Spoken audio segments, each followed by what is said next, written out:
And boom, according to that, I am live. Welcome. This is Tokyo Tonight. It is 10:30 p.m. Japan Standard Time. Yes, welcome from wherever you're checking in from. Great to see so many people already here in the chat. 1 like, 8 viewers. Love if we could get some more likes in there. That's pretty much all that I'm doing this for. We've got Kerberos Tenshi, who was indeed first, so congratulations on that.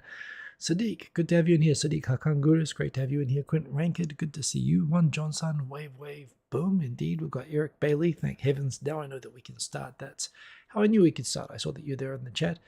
Yeah, we've got Aaron. Great to see you in here. Good morning, Aaron. Hope you're enjoying a nice cup of coffee.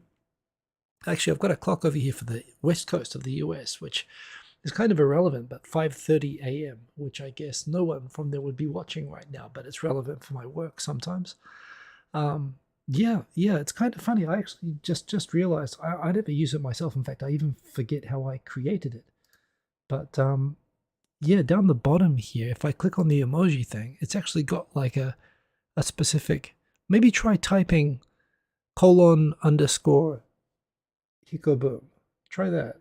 I don't know. Maybe you'll be able to get it. And maybe you need to be like channel members for that. I'll try to figure that out, why you can't do that. Maybe I can make some...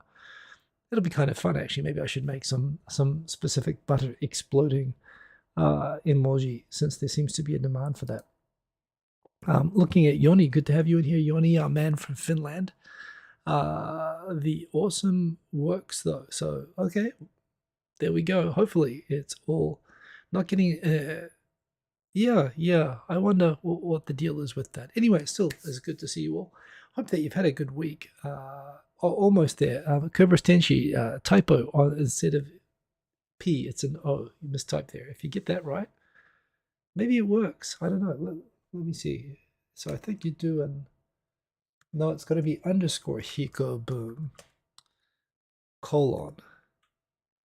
Like that. Yeah, Kerberos Tenshi, you have to do a colon at the end. Almost there. Can someone do it? Here's a challenge. Audience challenge. Can you type in colon underscore hikoboom colon? Costos, good to see you. Tokyo 503, good to see you. I would love if we could enable this. I think this might be like a channel membership feature, in which case, I mean, I'm not going to sell it or anything. I'll just give it away to everyone for free. And yeah, it's kind of cool if you can make these custom emojis anyway. No one can do it. No one can type colon underscore hikoboom colon. Aaron, it's got to be a colon in the beginning and a colon at the end. I haven't seen anybody. Okay, so there is the test. Kerberos Tenshi did type it correctly and it didn't work. So, okay, I think I have to enable this, but still good to see people trying it out. There we go. Now everybody's doing it. Everybody's doing it. That's not working. So I guess we found out. But let me figure out what the story is with that, actually. Maybe someone can even Google during the show what the story is. Well, because if I look under YouTube emojis, you can see there's a Hiko Simon emoji. So I think I must be able to enable this somehow.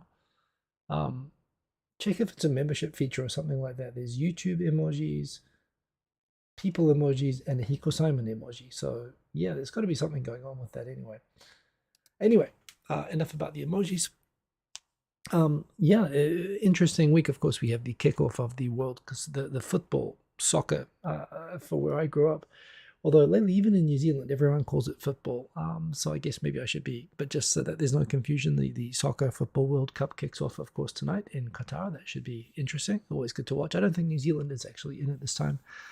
Yeah, you know, Corona numbers, for what it's worth, are going up again. I started looking at where to get a fourth shot. I'm also thinking that, yeah, if I end up, I may be traveling to America for work for some time next year, actually, which would be interesting.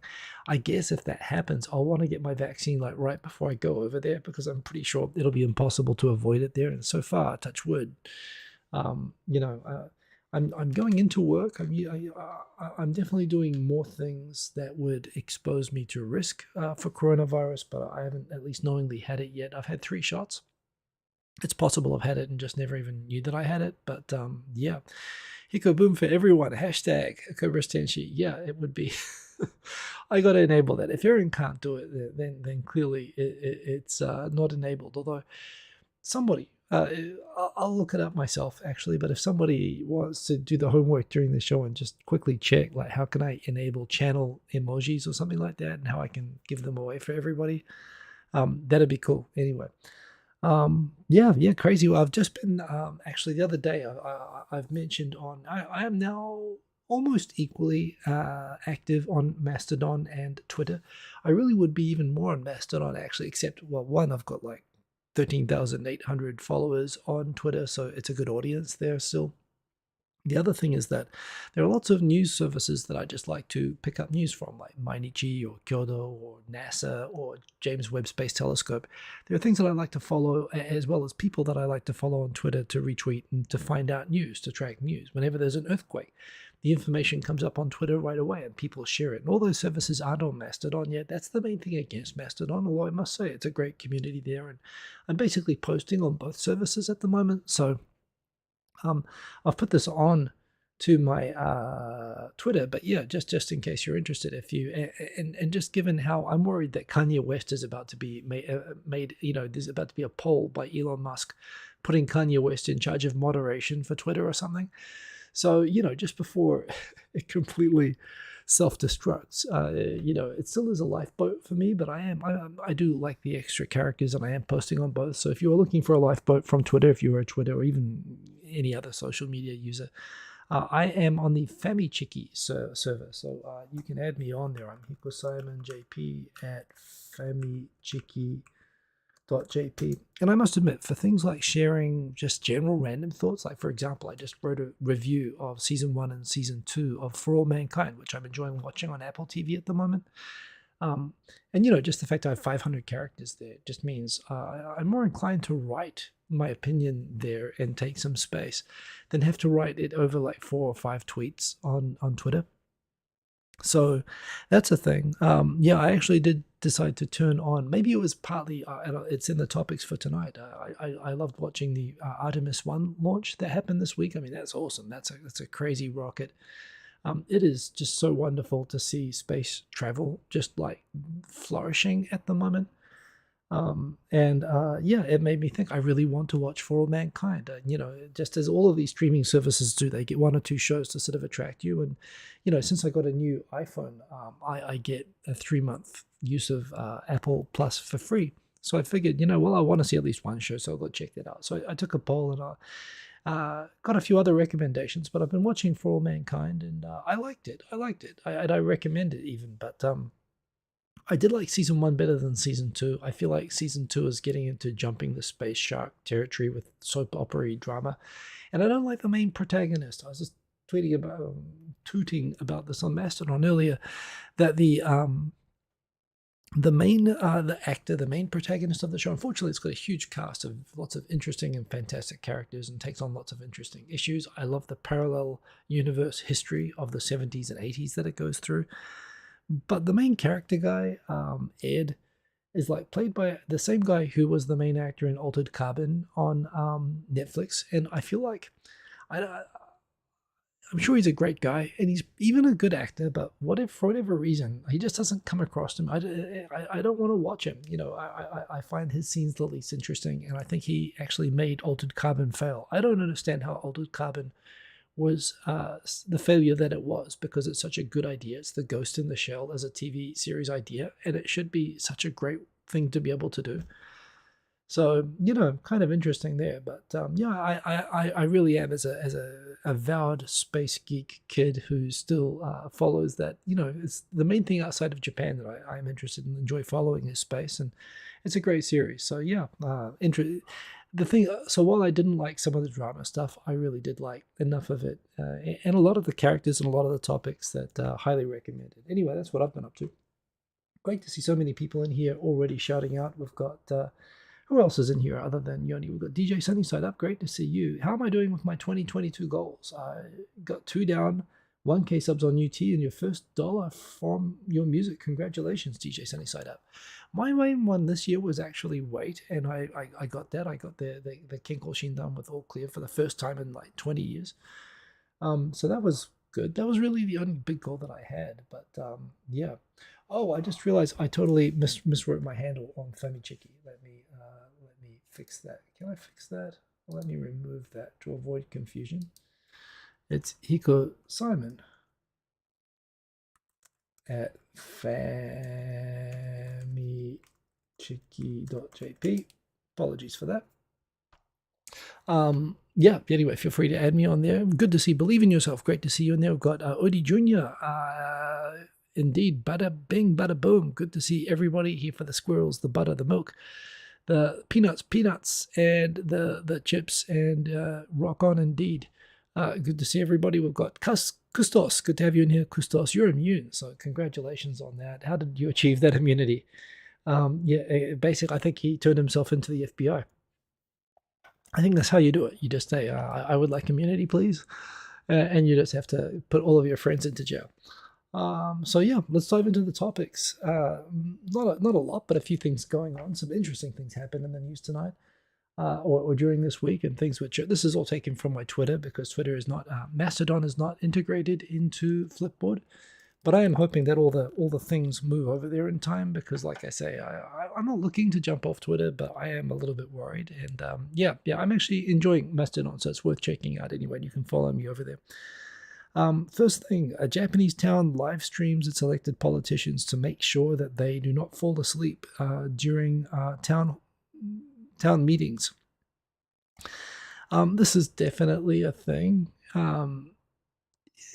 People will tell you, I've never been a school teacher, but I've heard even in school, like kids and teachers are like, oh, these kids are studying so hard at night and they're going to juku that they're exhausted at school during the day. And in the end of the day as well, people will also say that at the juku they're teaching more advanced things are the same subjects anyway. So it's almost like the kids who are sleeping in class are the ones who are like trying the hardest, so people don't bother them so much.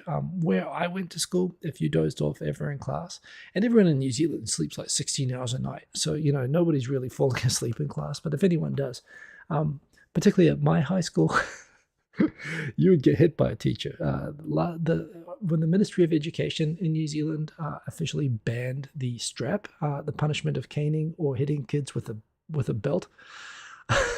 My first year of high school, that was officially banned in all schools in New Zealand, except for my high school. My high school asked for a special exemption. 2,000 boys. They said that the school will fall into anarchy if they can't continue beating us. And the Ministry of Education probably didn't like my school very much, so they said, yeah, please beat the kids.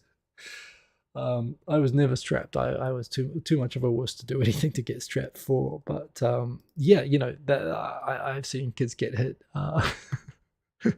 for sleeping, which you could, the late 80s, early 90s, a simpler time. I doubt you could do that nowadays, but certainly in Ichikawa. And when I came to Japan, it was shocking to me that people would fall asleep in meetings, business meetings, all the time, and certainly in Parliament and so on. It was kind of famous. It is great that social media now allows you to directly shame people that are falling asleep. But there is a funny thing where some people will say, actually, like some old guys will say that they like to listen, and in order to focus, like they consider it like being like in a Zen meditation kind of thing, where they'll deliberately close their eyes and sit back like this and kind of, and the line that they'll say is that they're actually shutting everything else out and going into a Zen-like focus. But with this snoring, I don't find that credible. And my favorite story about sleeping in meetings actually is from my very first job in Japan. I started out as an IT engineer when I first got to Japan, 1999. Well, when I first got here, at least on this, working all the time stint. And in my third year, I was actually on the IT project at Bridgestone. I was working for Deloitte Tohmatsu, at the time an IT consulting company. And I was the only foreigner on a project of hundreds of people. The project was just a huge disaster. I don't know where it ended up, but the things I could say about this project. It was basically, it was one of these cases where in Japan, it's typical to outsource all IT and not to do IT in-house. So people who don't know anything about IT are contracting consulting companies to do their IT for them. However, because of the nature of, when you get a lawyer in Japan or an accountant, you're asking for specialist advice, and you call those people sensei, and those people tell you what to do and you do it. But outsourcing IT is kind of different. IT is to them like hiring an electrician to get the lights working. Everything just should work, and they're just supposed to make it work. They're not there to give you advice, which meant that where when you're building a system and you're supposed to be recommending people should change, adapt their business processes and so on, to the customer. In Japan, you lose every one of those fights. You do exactly what the customer sort of tells you to do, regardless of how ridiculous or outrageous those things were.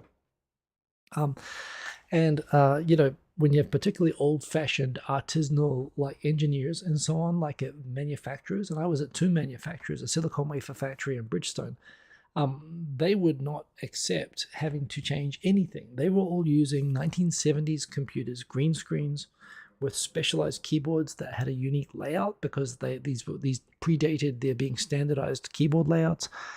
And basically, every Monday morning, this project was because the customers wouldn't accept using like Windows operating system. This is in 2002. They were still on their 1970s Unix green screens, and all of their plant computers. There was a proposal to put them onto SAP, running on Windows, on modern computers, and yet the old fellas absolutely rejected anything new. And they actually, just getting them to accept color screens was a huge thing. And because they wouldn't, because they said that you have to make everything look and behave and even work exactly the same as our 1970s systems, and you're not allowed to improve them. And the project was years over schedule and budget and so on. And I was, one of the people building the sales system for this. Thousands of just add-on custom projects. And a troubleshooter was flown in from America, one of the best sort of project guys who come in to save projects in trouble. This project had lost millions. There had been suicides. There were people burning out. The project manager from our team actually one day just went missing, disappeared for like 6 months. Actually, the company even put out a police report, from what I heard, listing him as a missing person. And one day, while he was gone, just for an idea of how completely we had surrendered to every single demand of the customer and given up even trying to fight back or explain reason to them, we hired the customer as our project manager from our team. So, we completely surrendered. And then one day, the project manager who disappeared came back and just showed up to work like he was there the day before. He just sat down at his desk and was just working, and everybody was like looking. And he had like long hair, and he was very cheerful and, hey, everyone. And he's just sitting there, and everyone's looking like, what's he doing here? We thought he was dead. We actually had a police report out on him. And we'd actually like replaced him with someone from the customer. Everyone was completely freaked out.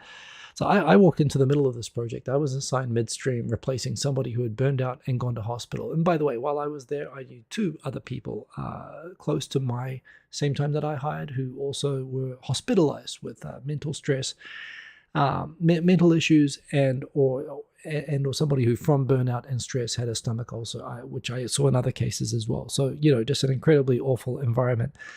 And when this American troubleshooter came to this project, who of course didn't speak a word of Japanese, he looked around the room. Apparently he sat in one or two of these weekly management meetings where the customer team leads would line up, sit on a desk with all of the vendors, and would sit there shouting and punching the table. And this guy sat in on one of those meetings without a translator, didn't understand a thing that was going on, but saw that the customer was outraged. And on our side of the table, saw that people on the vendor side were just sitting there listening, often asleep. So, from what he's just observing, you've got a situation here where the customer's outraged and shouting and throwing things and punching the table, and the vendors have just completely given up and are falling asleep. And, the whole thing is a complete, collapsed disaster. So he came in and told me that, you speak Japanese, right? And I'm like, yeah, I'm making add-on programs. And he's like, okay, you are going to interpret for me all these meetings. And I was kind of like, well, good, because it gets me out of the BS job that I was doing, making ridiculous add-on programs. Although I actually learned simultaneous translating is extremely exhausting, and these were like 1 to 2 hour long meetings, and I'd come out of these meetings and my brain was fried. I couldn't go back to programming after that, so I ended up leaving the company after a few months of this, but yeah, when this guy came in, all he could see was the action and the tone, and everyone here sleeping and everyone there shouting and angry. And he's like, I need to understand everything that's going on.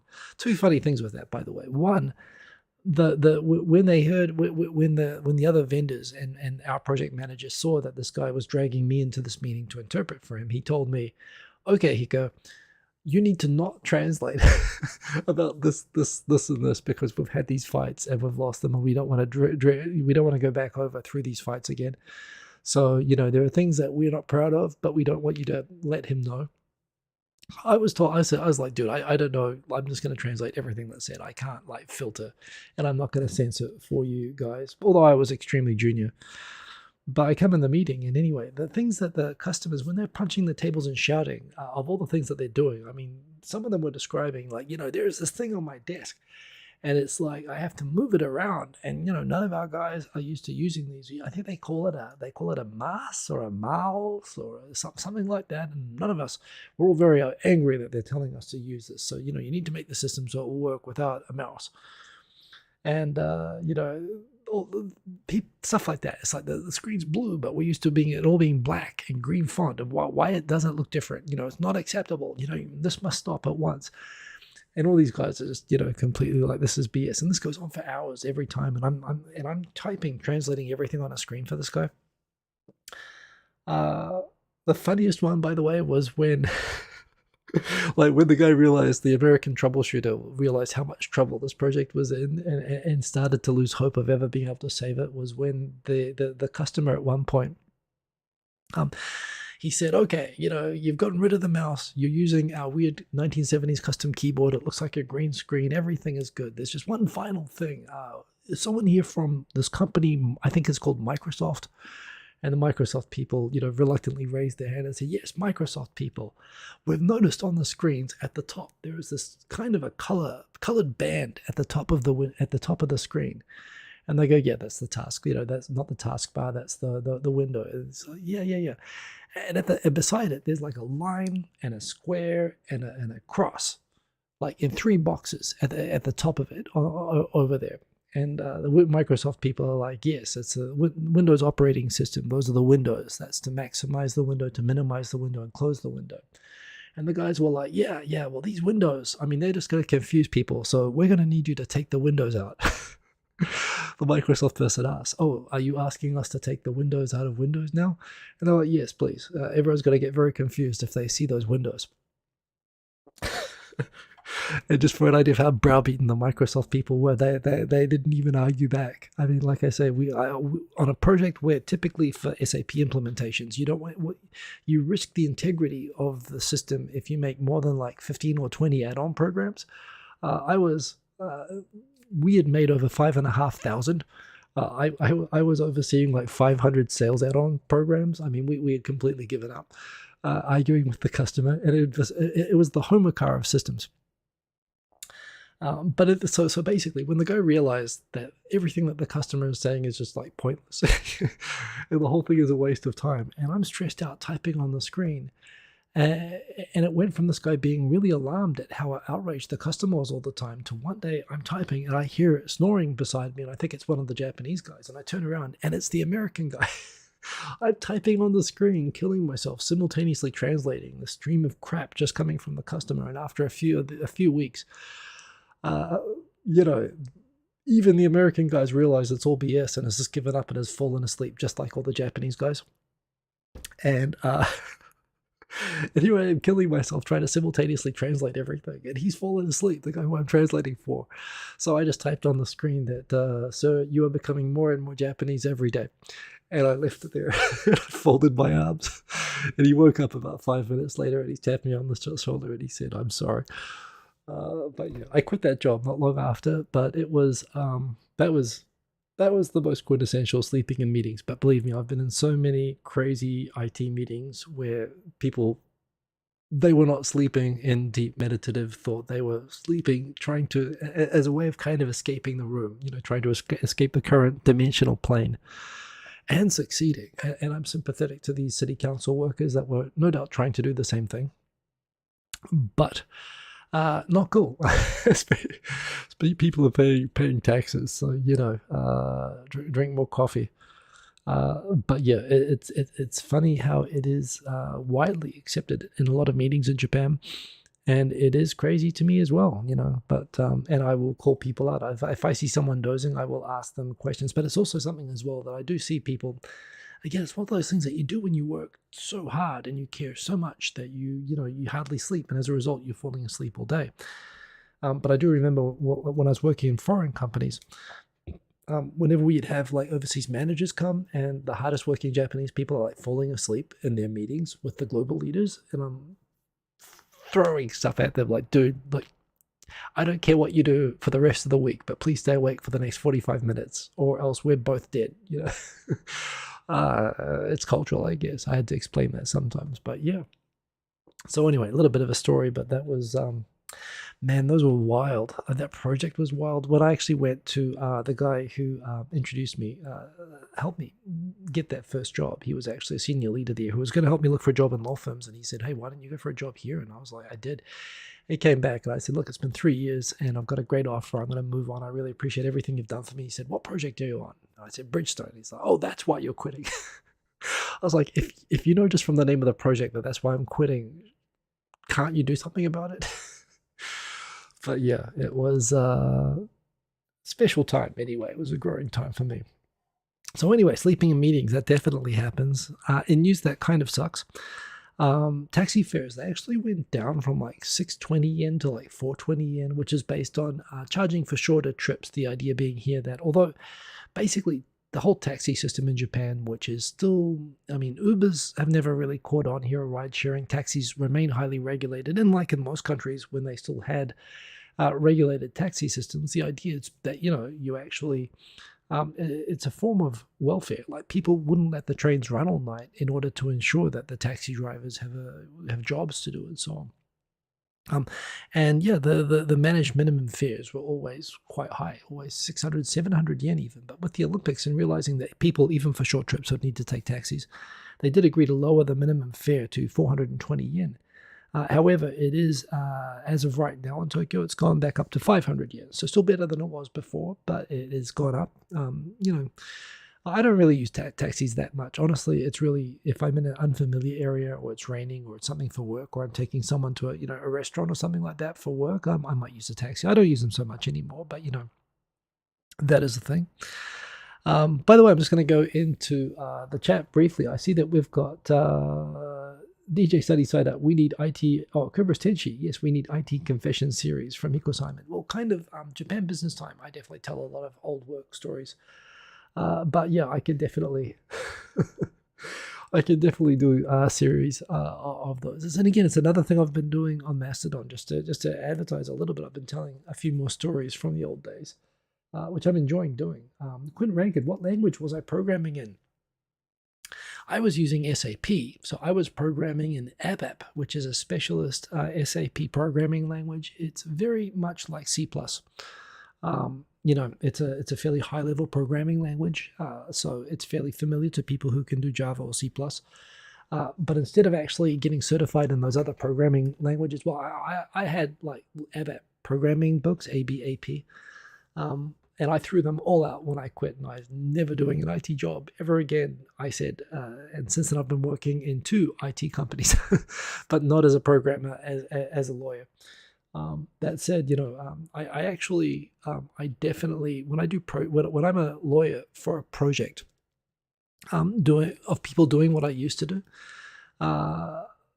yeah, I have a lot of sympathy, and I show a lot of interest in what people in the project are doing. And I know the consequence that when you sign a contract that allows a customer, just an IT thing, part of the reason that, the projects that I was on were so bad was that they were bad contracts. They were contracts where they would allow the customer to make modifications if the customer wanted to make modifications. And, they might pay a certain added amount, but sometimes it would be fixed fee. And that was another thing, because the fee was fixed, because we weren't going to get paid for doing extra work. We were being told to, to fake our work hours. We were being told to register our work hours. We had to keep 2 sets. One set is the official set, which would be shown to like labor inspectors, which said that we were going home at 7 p.m. and another that said that our actual going home time of 1:30 in the morning, and we were not paid that overtime because the project couldn't afford it, because we had agreed to fixed price with these customers, but we'd also agreed to capitulate on every additional request that they made. So when I worked as a lawyer for an IT company, and we were selling these IT projects, and a salesperson said, we're not going to get this deal unless we agree to fixed price, but we let the customer ask for whatever they want. I would go up to the salesperson and I would say, screw you and your mother. I know what will happen to the people on this project if I let you get away with selling a deal that you can escape from, and you leave in the hands of a bunch of people who are going to die working on it. Because you agree to fixed price and flexible working conditions. That sounds good, but no, you have to build this in. If the customer uses it, they have to pay for it. And the scope has to be clear. No vague scopes. The scopes have to be detailed, and this is to protect the people who deliver. So the fact is, lawyers who don't understand the IT projects they only deal with the salespeople, and the salespeople are just telling you what they need to get the deal across. And, salespeople are not interested in selling it when their job is based on hitting a sales target number that they just have to book and contract the deal by the end of the month, or they don't hit their target. They're quite happy to throw solution architects and engineers under the bus, creating undeliverable deals. And most lawyers can't tell whether a deal is deliverable or not. But I've been on undeliverable deals. I know what they look like. And if I see a salesperson trying to slip one past me, I slap them. And that's what I did. And that's kind of where I've been successful being a lawyer in IT, because I suffered through badly done deals. So yeah. Yep, you've got to turn on YT memberships in order to have the emojis, it seems. Okay, I'll turn on YT memberships. I'll do that after the show. So next week, everybody gets boom emojis. I'll see what else I can make as well. I'll try to make it interesting. I'll make sure I can do that for free. I don't want to do that as a pro thing. I just want to make that a fun thing everyone can do. Cobra Stingy, that would explain why Bridgestone tires have not been as great as they used to be. Well, Bridgestone does tires fine. That whole... At the time that we were doing the restructuring project, they just had the Ford Explorer mess where Ford blamed Bridgestone for their cars flipping all the time. It turned out it wasn't the tire's fault. It was the car's fault, but they had succeeded in creating a PR narrative in the US that this was the fault of the tire company, and it nearly destroyed the tire company. And we were in there as part of that restructuring, which itself was a huge, legendary mess. But, for all the things Bridgestone did badly, and it did a lot of things badly, I saw the very worst things that Bridgestone probably did as a business. The one thing they did was they made decent tires. They didn't make bad tires. But yeah, they got really, really screwed. Hey, Sainted Sir, 8:45 in the morning in NYC, cold and breezy. Glad to hear, and thank you for joining indeed. Let's keep jumping through the topics anyway. Those are taxis. This page is wonderful. The Toto Have a Little Happiness in Japan, a tourism page on make sure that you use a Toto while you are in Japan. People telling their stories about their first washlet experience, which I must admit, it is something like a kind of a first experience. I remember my first washlet experience. Do you want to hear about my first washlet experience, since I'm telling embarrassing stories? Yeah, I was at Tokyo Marine. Well, first of all, I've had multiple washlet experiences, but most of them I was kind of hesitant and would pull away at the last minute. So when I was in Fukuoka and I sat down on this toilet, which was when I was in high school, and I exchanged in Fukuoka with a homestay family for a couple of weeks. And I sat on the toilet and it started making noises, and I was worried that this thing was going to start shooting water that I wouldn't know how to deal with. And I didn't know how to turn it off or how to make it stop doing it. It would start spraying just by default. So, it'd do like a mist when you sat down. And I wasn't liking any of this. So I didn't know how to turn it off, and it was all in Japanese. So I just unplugged it from the wall. Apparently, when you unplug it, all of the custom settings that the family had set up would all get erased. So after a few days, they were like, Hiko, are you unplugging the toilet when you're using it? And I was like, hell yes. And then, when I arrived in Japan in the late 90s to live, washlet toilets were generally only in homes. They weren't like in public toilets or company toilets. Company toilets or public toilets were probably 50-50. Squat toilets, which I could not use just because I can only squat for like 30 seconds, and then I go into full spasm and losing. I've got a good story about that, which I've told in the past on this channel, about my first experience being forced to use a squat toilet and how it ended very badly. So, I just tried to look for any toilet that I could sit down, just like a Western toilet. But one day at my work, at my second job, they announced that they had done some construction over the weekend and upgraded all of the toilets to washlet toilets. And I figured, I've been in Japan a few years now. I'm a man of the world. I can handle a modern toilet, surely. And I went with it. I could read, I could see, okay, the clean bum button, yes, that, and boom, and I used it, and it felt wrong and right all at the same time, and I couldn't, could not wipe the smile off my face. But I'd sort of realized, oh my God, it's like the moment I realized, how good it was. I realized, oh my God, I can't use another toilet ever again. So I really appreciated my company. It's great advertising for Toto that they installed these at work. The whole story of the Toto washlet toilet on Project X, an NHK documentary show where it has the engineers that developed this, and it is the best episode of Project X for reasons I won't go into in detail here, but it was arduous. The research and development for this was tough. However, the final hurdle of all the hurdles that they had developing the washlet, the final one was that they Toto, it was kind of taboo to put like toilet ads. Well, one, print media refused to run ads of toilet equipment of any sort. And in those days, in the 70s, when they brought these out, TV was a little willing to be more risque, but even television wasn't happy to do like, toilet advertising. It was controversial to do a toilet washlet advertisement. And they tell the story about how, and it became the whole theme of the campaign, was they had the Dentsu executive come in and say, I don't know how to advertise these. Like, seriously, what, it squirts water at your bum? Like, that's disgusting. Nobody wants to do that. And someone in the ran out of the room and came back and had some acrylic paint, and they put some acrylic paint and they put it on their they actually said, give me a hand, and reached out the hand. It was like blue acrylic paint, and they put their blue acrylic paint on the guy's hand, and they said, now here's some tissues and here's some wet wipes. Try wiping it with the tissue first. And wiped it with the wet. Of course, when you wipe it with a dry tissue, like acrylic paint, it just smears it. You get some of it off, but you also smear it over your hand. And then you get the wet wipe, and you can actually get it clean. And they're like, that's it. That's the difference between a washlet. Our washlet turns toilet paper into like a wet wipe. You don't actually get clean. Basically, your hand is your bum and the acrylic paint is your poop. And, if you're trying to wipe yourself with like dry toilet paper, it's the same as trying to wipe acrylic paint off your hands with dry tissues, as opposed to wet wipes. And this just makes it cleaner. And that was what they did. Basically, the original ads would have people with acrylic paint on their hands and showing how when you squirt it with water and wipe it, it gets clean, whereas it never gets clean. You never get the blue paint off your hands. That became the whole campaign. And apart from the fact it's, of course, weird to be sprayed down there, it's worth it because even like when I recently went back to New Zealand and Singapore for like a couple of weeks and was not using Japanese toilets, you just feel you don't feel clean. Like you always feel like you've just come out of a shower head to toe in Japan, because you really have. But you never feel like that in New Zealand. So yes, wow, I exclaimed subconsciously.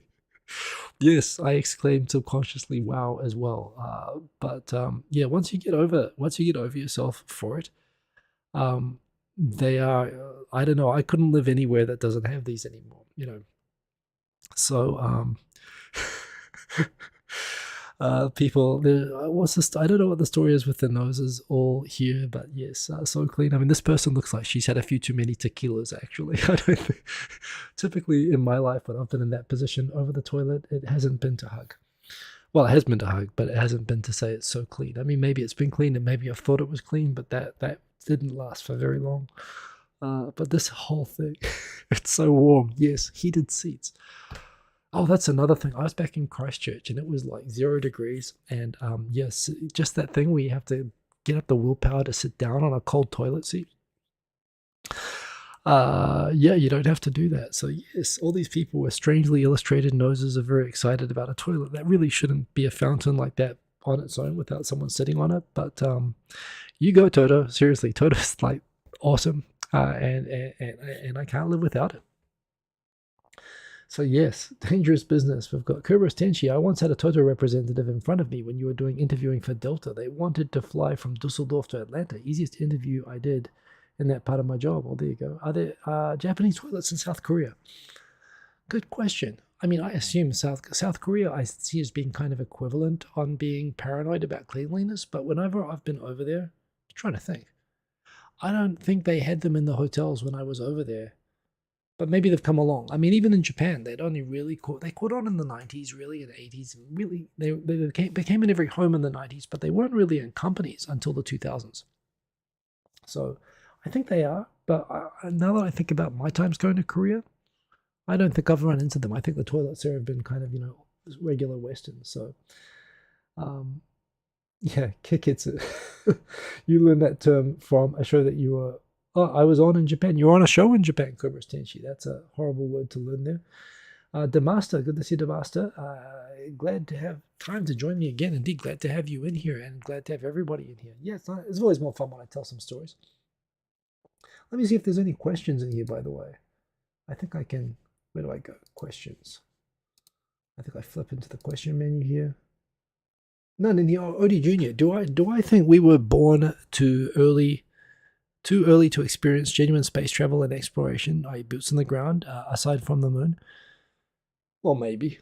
I mean, I've become optimistic that space travel, like it will become accessible to people still within my lifetime. Like in terms of like orbiting space hotels and stuff like that. And I think there will be moon bases and even Mars bases within my lifetime, although I don't think those will be accessible. Maybe moon tourism will be accessible within my lifetime. Mars tourism, what? I mean, maybe it was possible until Musk bought Twitter. But there again, looking at how he's running Twitter, would you go to the moon on a rocket and live in a colony that was run by Elon Musk just based on the way that he's running Twitter?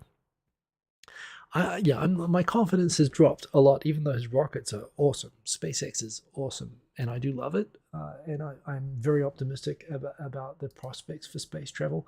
I still think we're thinking really, 20 years from now, but still, hopefully, soon enough for me to be able to experience and enjoy. And everyone watching this, should be able to enjoy it. I'm optimistic about that. But yeah. Kobras Tenshi was on a couple of shows. Well, good for you. They're all quite fun and paid well, so all was good. I must admit, I was invited at one point. I knew someone who was on Korega Hendai o Nihonjin, which is a show from the early 2000s, where basically they get foreigners to point out things that were wrong about Japan to Japanese people on a Japanese TV show in Japanese. It was kind of an interesting, kind of controversial show. It would have been fun to go on, but I decided not to, and I was told that was the right idea. Some people were told, there were stories going around that people who went on that show, which is explicitly to complain about Japan, would get fired from their jobs. And I was in very Japanese companies at the time, so as much as I would have thought it was fun, I kind of wasn't going for it. That was Mount Fuji. We're starting to get lovely clear mornings. That's from Meguro, where I work, where I'm from, where I sometimes post, videos and so on Instagram. I don't have those mountains in the way, so you can actually see more of the mountain. From Meguro, it's kind of just behind some mountains that are in front. But still, it is lovely when you can see Mount Fuji nice and clear, and it is one of the nice parts when it gets cold and the air becomes clear at this time of year. You get these beautiful sunsets, beautiful skies, and Mount Fuji views that you don't get in summer because it's too humid and hazy. So yeah, it's a nice time of year to be in Japan. A Japanese person punished and made the news for doing something that people in New Zealand do all the time. I mean, the old joke in New Zealand was how people would like run out of grandmas. Everyone should be aware that no employee can have more than 2 grandmas pass away. That was the old joke that someone would accidentally get to like their 8th one. However, someone doing a very New Zealand, trying to get out of coming into work on a particular day. Not only were they caught and punished, but the prefectural government actually issued a news release and said that they'll be taking measures to prevent this ever happening again. Yeah.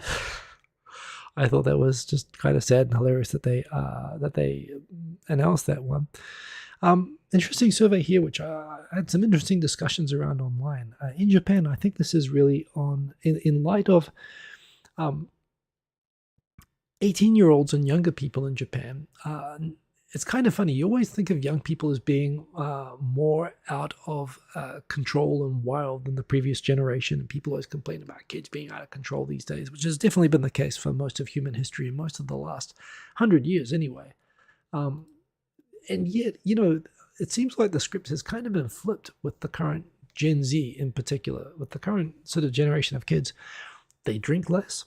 They're more law-abiding. They're generally politically more conservative. they're not, liberal. If anyone's going to be throwing Molotov cocktails and political protests, it's going to be 60-year-olds. It's going to be, literally the baby boomers. It's not going to be the young kids are just not having it with the shenanigans of the older people. And, for all the things that, we think that all the things by which I would measure maturity, consideration towards others, not getting wrapped up in other people's issues and so on, as well as taking care of themselves and so on. It's kind of funny. I really respect. It's fascinating to me to watch how the generation, like my generation, I didn't get to use the internet until like my second year of university, Netscape 1, maybe first year of university. It was like 1994, my first year of university. So that was my first year of university. So, and even then, there wasn't a lot on it. It wasn't really useful until like a couple of years after that.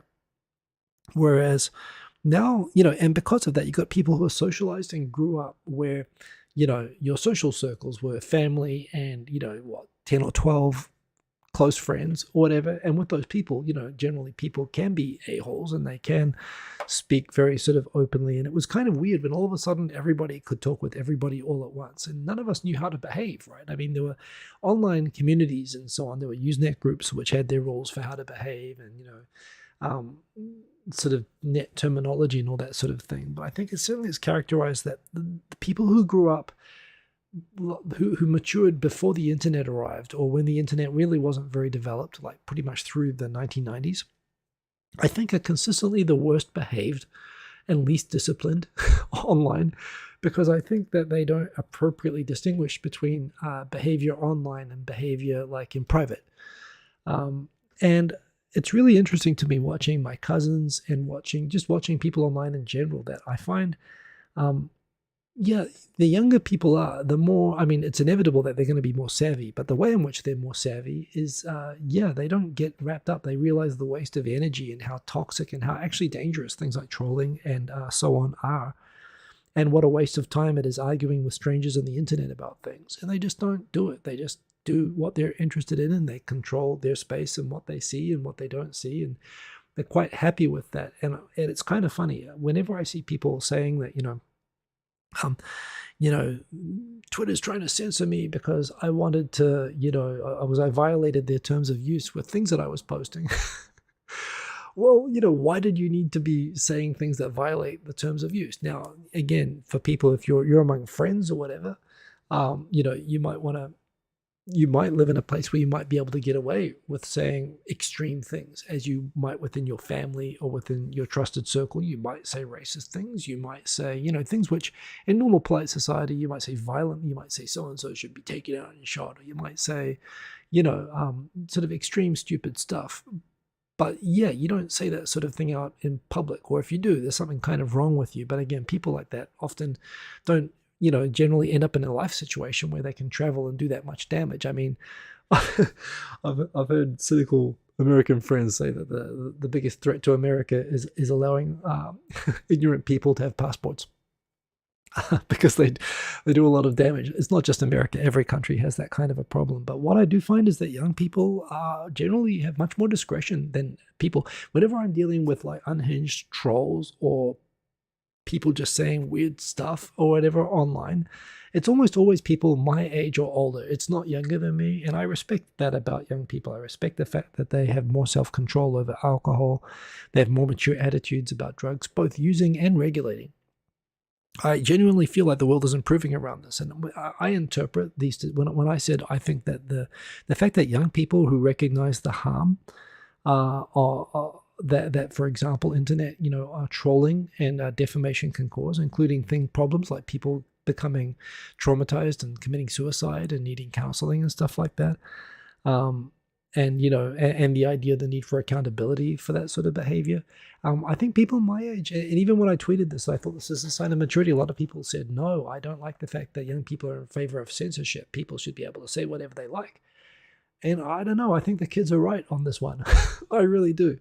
And I think the fact that they understand the negative consequences of of undisciplined behavior online better than I think people my age do. And I respect that, actually. But a lot of people disagree with me. Most people who commented actually said that they disagreed with me, and they were alarmed that young people nowadays aren't protective of their right to free speech wherever they like.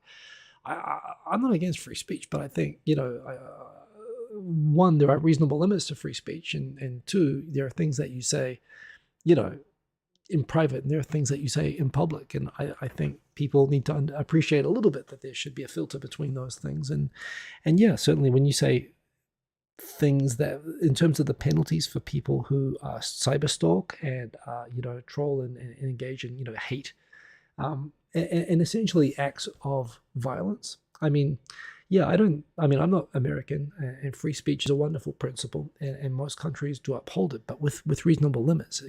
Unfettered free speech doesn't exist anyway. You can't say fire in a movie theater. And I think that kids nowadays are much more mature and understand this in a practical, better way than elders do. So I thought that was interesting. That was a thing in Japan. Quinn Rankid, younger people have more self-control. Did I hear about these two young lawyers who threw a Molotov cocktail at a police car in NYC? I'm speaking obviously in overall statistical averages. Take NYC, for example. The crime rate in NYC has plummeted in the last 15 years, right? I mean, it goes up and down, but so, 15 up until 15 years ago, and there's all sorts of theories on this as to why crime rate suddenly dropped all over America. But crime is traditionally done by young people, and for whatever reason, the population hasn't dropped by that much, but yet crime rates collapsed for the current generation of young people coming up. So yes, it doesn't mean that there's no crime, doesn't mean there aren't two young lawyers who threw a Molotov cocktail at a police car in NYC, but overall, the murder statistics in NYC, I believe, are dramatically improved over 20 years ago. When Gen X were the young people. I think there were probably more people with Molotov cocktails and other things. Odie Jr., yes, we need more likes on this video. More likes. 11 likes. 18 concurrent viewers. I do appreciate likes. It's really all that I do this for. So yeah, you can sue for slander in the US. Yes, you can. And you can say fire in a crowded movie theater. If there is a fire, indeed you can. Yeah, that's right. But, Quinn, as you're attuned, there are things that you can and can't say. And as well, there are things that, for example, social media companies actually have to prevent people from saying in order to retain their Section 280 safe harbor in the US, which is a reasonable thing. You have to have moderation policies.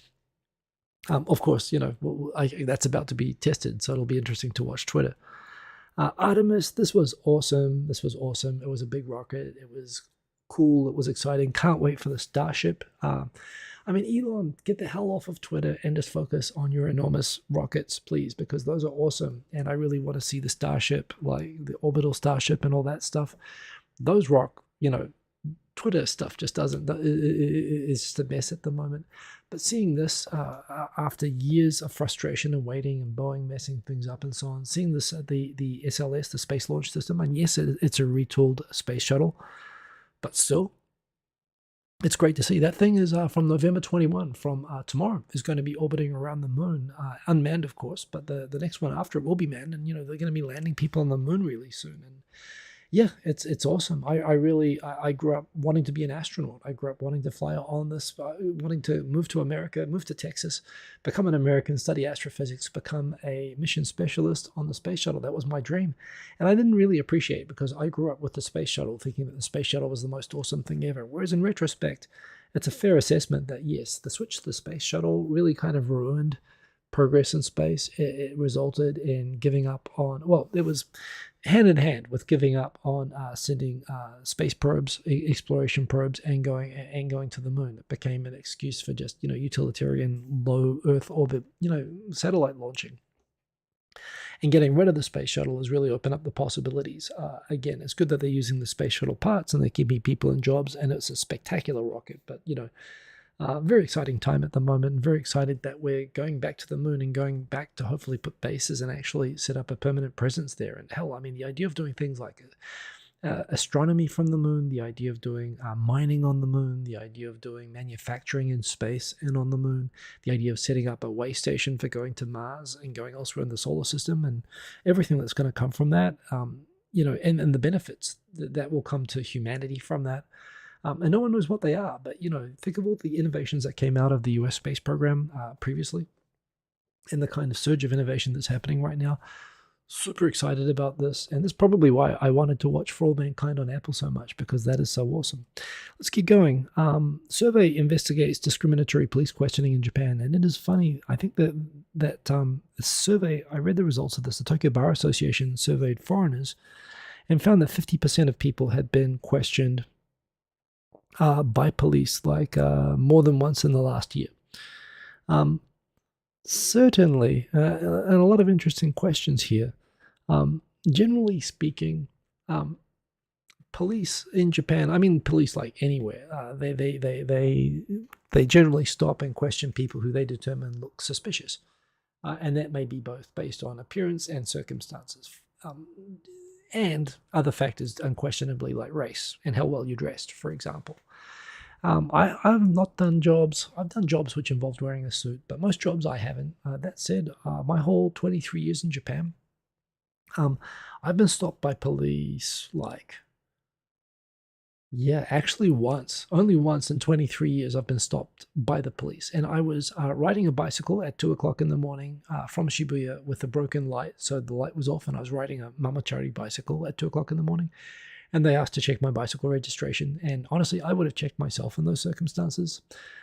That said, I do know a guy who worked, and I don't doubt that the fact that I'm a blonde-haired, formerly blonde-haired, blue-eyed Caucasian, we get favorable among the treatment that different foreigners get.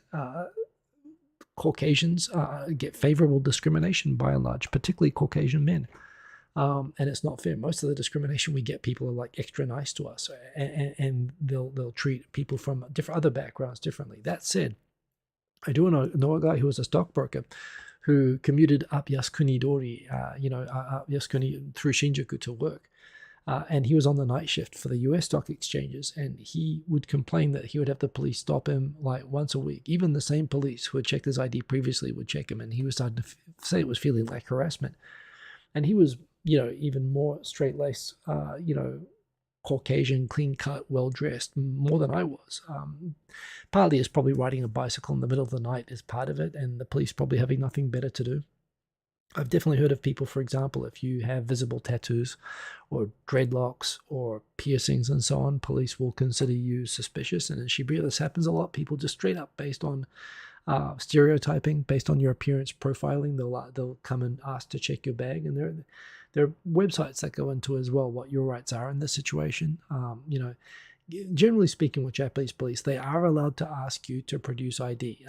There's a big thing in America that police can't ask and force people to ID themselves. But if you are a foreigner, they don't need any particular cause. It's a requirement, legal requirement, that you have to carry your passport or your foreign registration card on you at all times in Japan, and police can ask you to do that. And that's if you're a tourist or working outside. Most countries have rules that require foreigners to have identification on them, and if you're an easily identifiable foreigner, they can ask you for no other purpose and you should cooperate with that. And you shouldn't get too much into assuming that your rights in Japan are the same as your rights in whatever country you came from. But that said, certainly there are people I know who have experienced, I think, what amounts to profiling and harassment. I've had a good run, but I know that my run is definitely not the experience of other people, although by and large, even people, for example, African American people, I've heard give a view that yes, while there is definitely stereotyping and problems here in Japan, they still compare Japan favorably to the types of discrimination that they might experience in other countries. Kind of funny how some people talk about experiencing racism in multiple places. Some people will say that they appreciate. I heard Trevor Noah talk about how with racism in South Africa, it was very straightforward. People were just straight up racist and would say to you that they're racist. And, in America, people would pretend not to be racist when they were being racist. And Japan is maybe a softer version, again, maybe even less direct in some cases, but still. Um, I must say, yeah, I've had an overwhelmingly if I've ever suffered being treated differently for being a foreigner, it's almost always been in the positive direction. Like I've been given chances to DJ in nightclubs and invited to parties and stuff like that. Because they wanted a foreigner, someone who looked like a foreigner around. Invites that a Japanese person in my situation would not have gotten. So, generally speaking, it's been overwhelmingly a positive for me. There's only one case I'd ever say that I've run into a really racist person. Maybe I should do this as well. This is another story, perhaps. I might have told this before, but yeah. I'll tell the story, shall I? The time I was, so it's kind of funny. There's a analogy, and I forget who told it. A comedian told it, but talked about how one of the frustrating things about racist movies and characters in movies is that a lot of people are racist, but they're in denial about being racist. Nobody thinks of themselves as being a bad person or racist. They might have mild sort of tendencies, and movie character racist people are often over the top. They're so racist that even racist people will look at those racist people in the movies and think, well, I'm nothing like that, at least, which helps them feel good about themselves being mildly racist, because they just have these cartoon character full-on racist people. I've run into a full-on movie character, like he was Japanese, but if he was speaking English, it would have had a strong Southern American accent. And it was a kind of a situation where I was a manager for a rugby club, and we booked a training ground in Edoga ward in Tokyo. And when I went up to the government office for managing the sports grounds, and I went to go and book a ground for rugby training for 2 hours on a Wednesday night, and I went up to book it. The guy at the desk, there's a guy in charge, and there was the new runabout guy, and the guy at the desk looked at me, and he's like, I said, yeah, I'd like to book the field for next Wednesday, please. And he was like, give me a minute, I need to check if foreigners can book the field. And he's looking at me in the eye, and I'm like, yeah, I've done it lots of times before. Ward residents can book. I'm a ward resident. Here's my ID, you can see. And the guy's like, oh, okay, that's fine then. The guy standing behind me, he turns around and says, you check the rules and check if foreigners are allowed to book it. And he's literally looking at me like a cartoon, like are you like a weird antagonist from like a Forrest Gump scene or something, that you're actually looking me in the eye and you're actually saying to me, yeah, gai kokujin de daijoubu ka kakuin shiro. And seriously, I was like, oh, and you know what? I've seen in New Zealand, I've seen Pacific Islanders treated like that by Caucasian people and so on. I've seen people, I'm aware that people experience that. I was almost like, oh, wow, because I've never experienced it. So I wasn't shocked. I was actually like, oh, this is interesting. Like, you are insane. You're like a cartoon character, fine, go check the rules. No problem for me. But I can imagine for people who have to deal with that kind of thing every day, and knowing that I don't, and I'm very lucky that I don't, yeah, that would really wear you down. And there are some people out there who just, for whatever, are just broken in some sort of a way that they feel like they need to put people through that all the time. So yeah, anyway, I'm going to keep going through.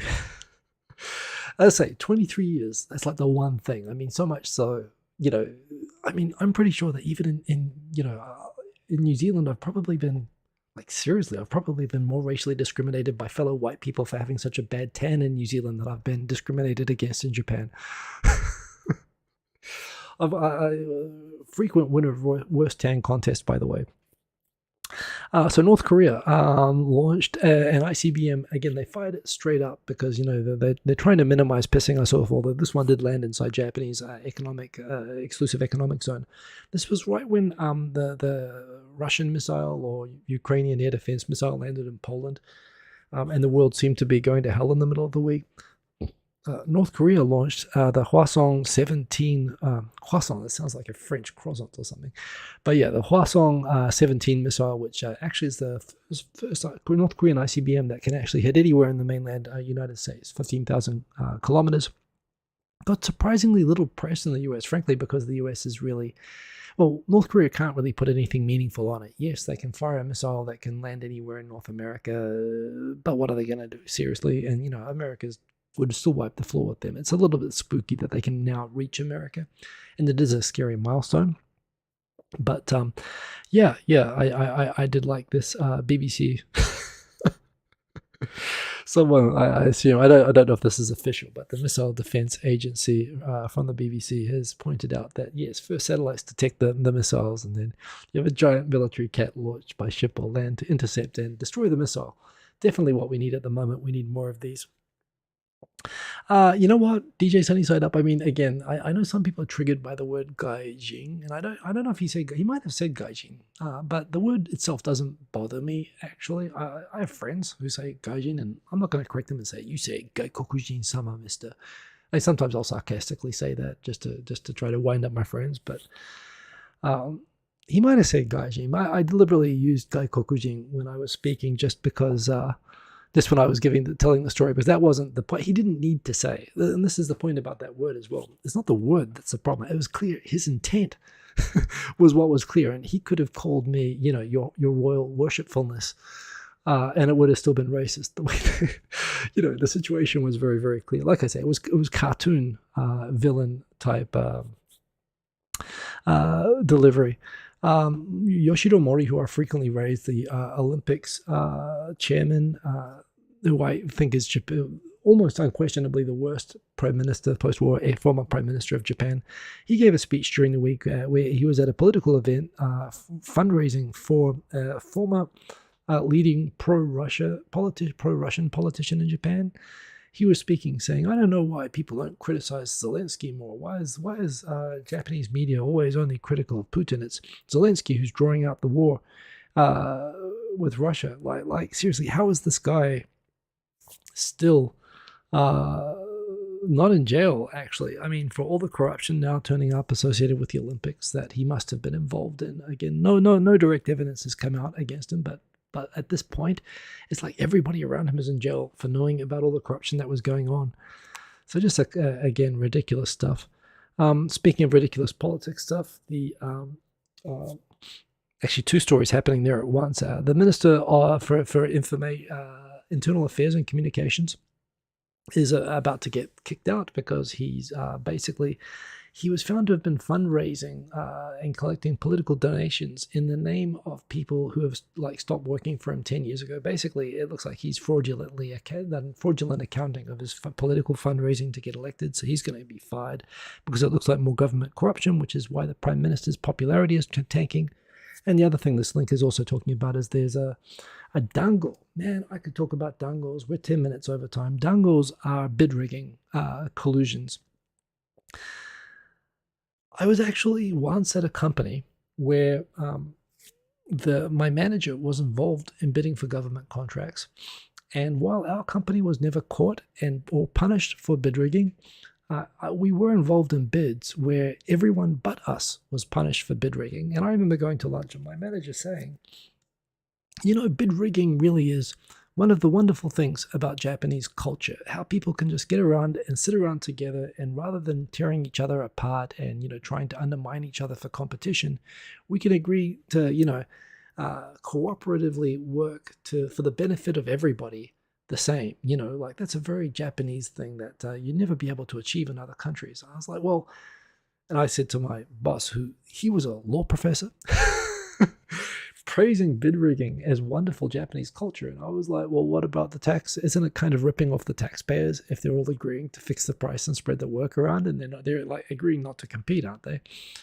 He was, oh, no, you don't know. Everyone will take it seriously and everyone gets the budget. But, this way you actually get to spread the resources most efficiently. Again, in other cultures, you wouldn't be able to trust people to spread the resources efficiently like that. But yeah, the resources are taxpayer money. So it seems kind of illegal to me, sir.